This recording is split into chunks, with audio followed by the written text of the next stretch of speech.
This is Breakfast Daily, and time now to look at some issues in our country. And I'm very excited, because I miss this guy so much. And finally, they are here. Elvis Darko of the Final Newspaper and also newscenter.com. Hi, Elvis. Good morning. Oh, good morning. You are welcome from your holiday. But the holiday was short. Very, very short. We've asked you to ask for this show, take the holiday to the end of the year. I have Ghana card. So the moment would have been very easy. The money finished, so I've come back. The money finished. Yeah, if you load the wallet, I'll go back. You have got Samen. No, Samen told me that the money is finished, so come home. No, Samen is a big man. Samen is a big man. He shouldn't do that.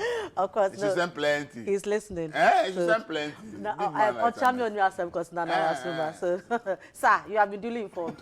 Larry Dogbe is here, the editor for the Herald newspaper. Hi, Larry. Hi, Frema. How are you? I'm okay. Anything we should be looking forward to? Where did you go? As in where? I saw pictures of you somewhere. But do you know Photoshop? Oh no, that's not Photoshop. Because that particular place, I think I've been there before. That should be Mauritius, isn't it? Me, I don't. Why are you sort of words? Tax to me also. I don't owe anybody accountability. I beg you. Let's just go straight to our issues here. I hear you. You're very welcome to Tesano, to Citi TV. Welcome. All right, but on a more serious note, we are not even done dealing with the effects of the Akosombo Dam spillage. Yeah. Now we have another on our hands. The people of Dawhenya are in very serious situation because hundreds of them have been displaced over a dam spillage, an irrigation dam spillage. Now, when you visit Citi Newsroom, there's a story put together by Letitia. Let me just quickly go through the story. It says hundreds of residents of Dawhenya near Pram Pram in the Greater Accra region have been displaced following the flooding of their homes caused by the spillage of an irrigation dam in the area. Some affected residents who spoke to Marisan Damado on Eyewitness News on Citi FM said the water is at the window level of their houses. The flooding started around 4 a.m. today. This is a quote. It's never gone down since then. It has affected several houses in my area. The water entered my house. I've not been able to go to work today because I had to pack out. If you see the water level, it keeps going up. When I enter my room, the water is at my knee level. Unquote. This is a resident who gave his name as Emmanuel I speaking. Although he noted that irrigation project sometimes exceeds its banks, he insisted that today's spillage is very, very serious. So you can go down and according to the Assembly member Richard Mohammed, he says that over 200 houses have been affected. So you can get the details of the story on the Citi Newsroom and much more. Elvis, let me start from you. So this is the plight of the people in Dawhenya. It looks like suddenly water all over the place. We should be expecting more because with climate change, yesterday there was a heavy rain. Yesterday, 3 days ago. Yeah. Yes, heavy 3 rain days ago, yes. This is almost the end of November. And 10, 15 years ago, you will not expect such heavy rains at this time of the year. And this is evidence that the scientific knowledge that the weather is changing because of climate change. These are evidence clearly pointing to us that until we take climate change serious, we will be overtaken by events. Yeah. We will really be overtaken. This is just the beginning. And you can imagine, should rain fall in Ghana for 1 month heavily non-stop. Yeah. Every day you experience 4 or 5 hours of heavy rains in Ghana for a month. Yeah. You can imagine the areas that will be flooded in Ghana because our fiscal planning will left it to individuals to decide where to build. No regulated system of building. People built anyhow, and we think that it's normal because we, the individuals who are also doing that, think that, oh, the state is failing, or I can bribe one official or the other. The painful thing is that the official you have bribed, he has dropped your money. Yeah. He might even be transferred or sitting in his house somewhere cool whilst you are facing the problem. So sometimes when we think that we can bribe officials to get things done, what we forget is that we are going to suffer a double jeopardy. We will have lost money by bribing the person, and then when disaster comes, we will still be at the front suffering. Yeah. So there is no gain in saying that the state has failed to do the right thing, and even though I know the right thing, I won't do it because the state has failed and I'll do the wrong thing. I'll be the system and do the wrong thing. Don't forget that a day will come, a day of reckoning will come, and then you sit back and say, what nonsense have I done somebody has taken my money free of charge, and I thought I'm being smart. Now the system has outsmarted me because I cannot control natural disasters. You've taken money to go and buy problem. Thank you. Like, exactly, that's the way it is. Yeah. So you see, that's what we have become. We've all realized that our governments have failed us in several areas. Planning authorities are sitting there. Every assembly is supposed to have a planning authority. Every project that is done has demarcations for buffer zones where people should not build and all that. But because we think that, oh, after all, if I give somebody some money somewhere, the person will close an eye to what I'm doing and build. Sometimes the person will tell you yourself, go and use red pen and write, stop work. To pretend that assembly has come to write stop work. And then you continue your building. The assumption is that after stop work, you are going to pay. That's why you are continuing. So actually, some of the officials will advise you that you yourself go and use red pen and write stop work. So they'll give you what to write on the building because you pay them. Then they said when you do that, it meant that people will assume that their assembly came to write it. And the fact that now you are building meant that you have gone to do the right thing. That is why you have been allowed to build. And we engage in all these things, and we think that we are beating the system. It's unfortunate. So for me, the flooding issue, what has happened is unfortunate. People say they can't go to work. People will have lost properties. People will have lost livelihoods and so many things.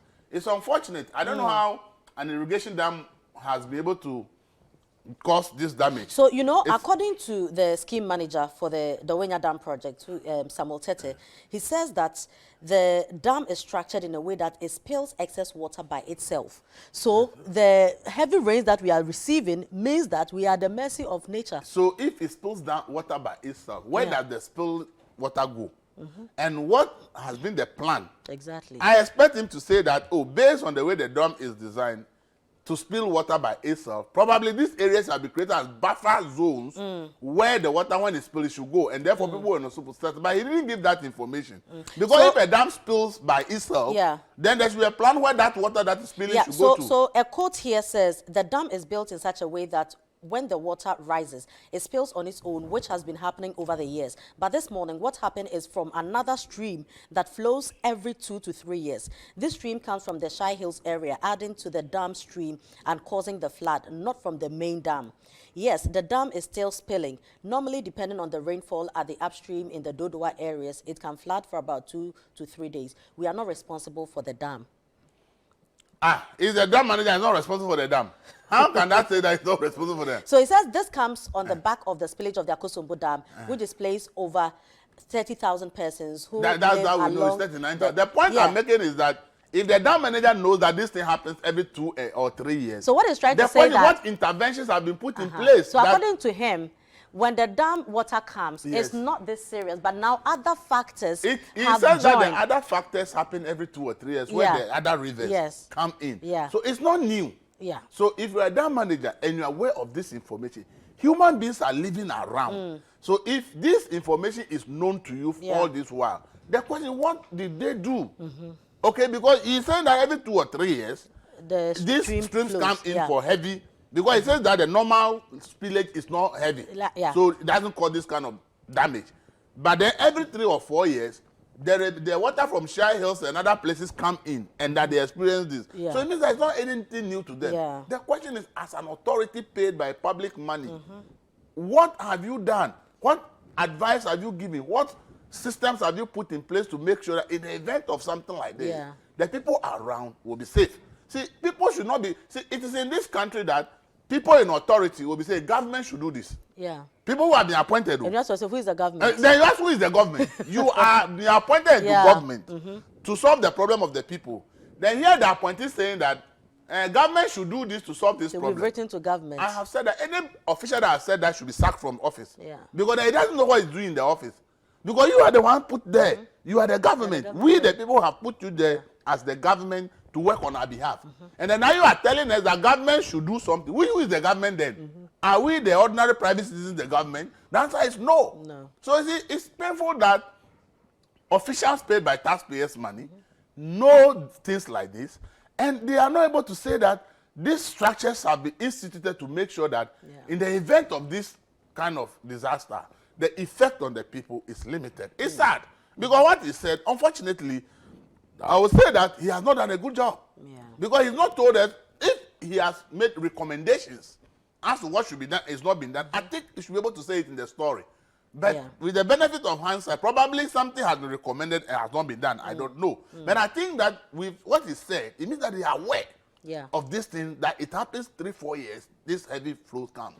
So the question I want to know, as the manager of the place, what measures have you instituted? What have you proposed that should be done that in the event of such heavy flow, people don't suffer? I want that answer. Sometimes some managers would also speak like this, so that like you are asking the questions, let's now have a general conversation about it. Like you mentioned, there could be the benefit of recommendations that have not been paid attention to. But this is an opportunity for him to share it.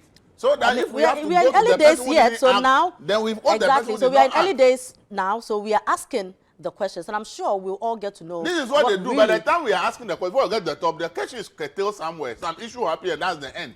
Now, let me come to you, Larry. You know, Elvis just mentioned that people think they are beating the system, and so they will go and pay and build on waterways and all that. You remember when Honorable Frida Prempe said that, yes, we asked people to move away, not to be there. They did not listen, and then the waters have come. We all kind of were a bit upset about that statement. But if we really will be very honest with ourselves, people know that you're not supposed to live here, but they will still go ahead and do it. Now we are dealing with all these kind of things. You know, I'll come back to you for that. But Elvis, with this statement and what you just said, are we not our own problem as a people? How do we move around some of these problems? The problem simple is that people in public are not held accountable. You see, you know, in any serious jurisdiction, somebody is being fired or somebody is resigning. Do you know that at Akosombo Dam thing, as we speak, we have not been able to conduct any study to show whether indeed there was negligence on the part of VRA. Nothing has been established. All we are doing is to provide relief. The water is now receding. People are returning to their homes. Once people return to their homes and everything is over, case closed. Nobody is sanctioned. Nobody is penalized to make sure that this person supposed to do this didn't do the right thing. And something happened. I read an article on Citi Online. It was published in, I think, 90s or early 2000s by Institute of Engineers in one of their publications about an engineer who has worked at VRA recommending what should be done so that in the event of spillage of water, the water will not really have the kind of impact we have witnessed. And this is someone who has worked at VRA at a higher level, understands the system, knows how the flow comes in, knows how we as a country can take advantage of actually the excess water that flows out for other benefits for the country. This has been written in an official document. When I read that, I don't know where Citi pulled it from, but they pulled the documentation from their publication. They stated the date, and I'm like, wow. So somebody at the VRA who had worked there had made these recommendations for, I think, that is over a decade recommendation. Nothing has been done. The question is, why are we not punishing somebody who has worked there has made it? Why are we not holding something accountable? But based on that, I think that we need to do a proper, thorough investigation into this Akosombo Dam leakage. I agree with you. Because that gave me a different perspective of what has happened. Right, Larry, you know, so we just, what Elvis just said, right? Now, we should hold leaders accountable. But if we, the people, are also, you know, complicit in whatever it is that is going on, do we even have, you know, the moral right, the moral justification to demand certain things? Because you know that you have beaten the system. You know they told you this is a waterway, this wetland, but you still found a way to find somebody in there to help you do the wrong thing.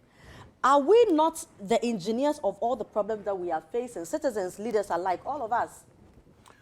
Thank you. Let me pick the argument from this point. I've always said that our biggest challenge as a country is our land tenure system.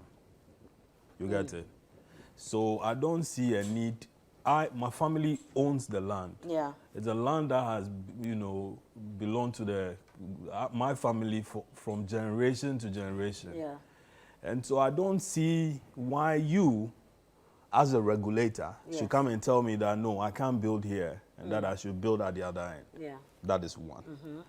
So when issues of this nature come up, I apply to you and then you are not ready to give me permit to build. I'm going to build anyway because I need a place to sleep. we also have, housing deficiency. Yeah. Okay, and so therefore we need to do a thing like that. Okay, and so I am not for, I wouldn't wait for the state to decide for me what I should do. But however, there is also a thing where, state officials will have to know that their role, it's one, regulatory, as well as punitive. And so you need to do everything to ensure that, listen, if the guy can't wait, or you have said that, hey, you can't build here, and he's gone ahead to build, you need to, that is, you have applied the regulatory, and once it's flouted it, you need to go with a punitive. And so the courts and every other, body would have to buy into that kind of thing and ensure that, listen, for issues of this nature, you have to ensure that these people are punished so that you wouldn't have a thing like this, because it puts a certain burden on the state. The image of the state is at stake. People who could just fall ill, people could die, and then you have to deploy other state mechanisms to either go and rescue. The millions of cities that we have send in as relief. You understand? And so, our punitive measures should be strong. Our regulatory mechanisms should be also strong. You'll be shocked that the person who is supposed to be regulating also lives in that area. I tell you. This right of a story. Some years ago, my house got flooded. And I called the mayor at the time. I was just waiting for some words of encouragement, because sometimes you are that desperate and frustrated. He said, "Me, my house is flooded." Look at this response. I just sat down and started crying. Yes. I cried, literally crying. You cry. The person that I'm running to, he's in the same place. Who is helping who? You get it? He said, "Oh, me, my house is flooded." Yes. You go to places like McCarthy Hill, which is, earthquake prone. Yes. And you will be shocked the number of people who are living there. Yes. High profile people. High profile. So, and then they don't report about earthquake. Oh, it was so crazy. Yeah. We find English words. Oh yeah. Situations. And it's just disheartening. Yeah. But more importantly, it's the area where this particular area, I think it's supposed to be, it's an irrigation dam. Yes. Have you observed? Yeah. So you are traveling on that road, let's say towards Adan or Aflao, and it's years ago, it used to be a very plain area. Okay, I hear Kwame Nkrumah constructed these areas for rice cultivation, animal husbandry, and so on and so forth. But over the years, we've converted it into residential properties and so on, and government land has been reappropriated by families or private individuals, and then they are selling it, converting into real estate and other things. But the problem here, Larry and Elvis, is that some Ghanaians are displaced. They are stuck in their homes. No, but we've just talked about that. So what what happens? You see, here you can call me that you can say I'm a very callous person, but I wouldn't say it that way. I'm an institutionalist. I expect that when the institution says that don't go here, you don't go there. Yeah. Because there will be days like this. You won't call me and say that you have a land like that in that area and that I should come and buy it. Even if it's free of charge. Even if it's free of charge, I won't take it. Yeah. Because every now and then, and I listened to the story, where he said, "Oh, when Umaru asked him, is it a first time?" There was a pause. Exactly, because you know, you know the problem. There was a pause, and then he said, "Oh, you know something? It happens once in a while, but this year's is severe." Yeah. Okay, so meaning that you've been living with this condition. Whoever sold the land to you, or even if you stole it yourself, you know that these issues happen. And then after it's happened, then you are now appealing to, you are coming on radio, you are coming on TV, you are appealing to authorities and so on. Which authorities? The authorities you disobeyed. or the authorities that, I mean, who is your next door neighbor? You know, because sometimes these things can be very frustrating. Yes, but again, aside the land tenure, it's also a housing, problems too that are at stake. I mean, if the state has a certain policy that ensures that, at a certain age, there is affordable housing for you, and so on, we will be able to control some of these things. We can. It's a chicken and egg situation. Yeah. But I think the advice to people, who live there, especially those who don't own the properties, if you're renting, why are you still living in this area? Because that place is cheap. Go to another cheaper area. No, there's no cheaper area. The cheaper areas are the ones that will flood. Yeah. Look, listen to this. It says the scheme covers 980 acres of land. Do we have 980 acres of scheme there now? No. Listen to what has happened. It said a company fully owned and controlled by government called the State Farms Corporation, which was established by Ghana's first president, Dr. Kwame Nkrumah, who saw no way of rapid mechanization at Greek except through the creation of state farms and state factories as a solution to rapid economic growth in 1959. State Farms Corporation decided that there was a need for vegetable production for the Tema Accra metropolitan area.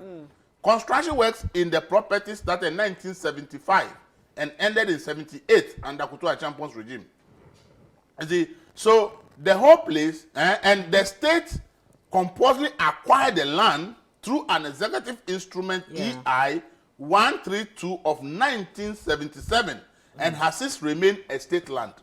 So what this means is that all the buildings there are not supposed to be there. Yeah. The whole place is supposed to be a rice farm, vegetable production farm, to provide vegetable to feed Accra. And Nkrumah realized that this peasant farming 1 acre, 2 acre cannot provide a solution to Ghana's economic growth.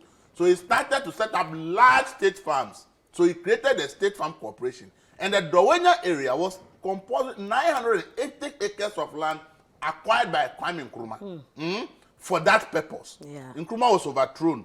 Achampon came and completed the dam. After Achampon is gone, we do, what do we call it? Kokofu football. Now they were built around the whole place. The land that is there, I'm not sure it's even up to 40 acres or 100 acres for the dam. But the whole place of 980 acres. So it meant that those who are complaining that their places have been flooded, in actual fact, are not supposed to be there. No. The owners of the land, state acquired the land from them, so it no longer belong to them. But the state said, I won't do anything. So then the chiefs decided that, then the state will not do anything, we will sell the land. So you went buying the land to build without going to check who actually owns the land. Because according to these records, if you go to the lands commissions today, that land that you are building on belongs to the state. So how did you go to build it? It's supposed to be a rice farm. So if a place is created for a farm and a dam is created, if there were rice farms and the dam spills, the rice will be happy. Heavy harvest. You understand it? Yeah. So we have taken the rice farm and made it residential places without even knowing that place is a rice farm. And you are suffering And the rice consequences. Needs a lot of water. It needs water. Exactly. It needs water. So I mean, you agree with me. I don't know who to sympathize with, and whether or not I should blame the gentleman who says that. Listen, I don't know anything about it. The dam is designed in such a way that when water, by itself, it's automatic. I don't want to blame. So now you blame the water, but it's the stream from the water. No, I won't blame the water either. From the shy areas. I won't blame the water either because that is its path. You understand? So if you place yourself within the path or in the path of the water, you need to carry whatever comes. And you know the force of water. No, so talking about rice farms and state farms and all, food security and all.